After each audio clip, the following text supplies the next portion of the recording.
জানিস ফানিম্যান, কি হলো একজন পুরুষের কাছে একজন একজন আরে বলছি তাড়াতাড়ি হলো, আর কাজ আছে। বাবা ব্যস্ত মানুষ। একজন পুরুষের কাছে, হ্যাঁ, তার স্ত্রী হলো শক্তি, জানিস? শক্তি না? হুম। আর মহাশক্তি কি জানো? মহাশক্তি? মহাশক্তি আবার কি? তবে একজন পুরুষের কাছে পাশের বাড়ির অধি হলো মহাশক্তি, বুঝলে? কি বললে ফানিম্যান? কি বললে তুমি? কি বললে তোমার ফানিম্যান? কি বললে ফানিম্যান? কি বললে তুমি? আরে আসলে অধি, আসলে বৌদি মানে? উম, আরে এই দেখো বাচ্চাটা কি করছে, দেখেছো অনন্যা কি করছে? এটা কি করলে তুমি মা? কি করেছে এটা? আহ,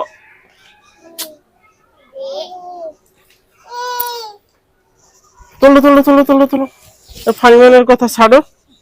ফানিম্যান, ফানিম্যান তুই আসলে বুঝতে পারিনি, বুঝলে? ঠান্ডা লাগছে বি। ফানিম্যান জানে যায় না আমার কথা আছে। দাঁড়াও। কি কথা আছে আবার ফানিম্যানের সঙ্গে? ফানিম্যান তোর কপালে মনে হয় কিছু আছে, হয়তো মনে হচ্ছে। দাঁড়াও ফানিম্যান। কি বললে? তোমার দাদাকে কি খুব বুদ্ধি দিলে সেটা আগে বলো। আসলে কি যে করি, আসলে অদি ওই বলেছি, আমি সত্যি কথা বলে দিচ্ছি, বুঝলে? হ্যাঁ সত্যি বল, নাহলে আমারও কিছু হয়ে যেতে পারে মনে হচ্ছে।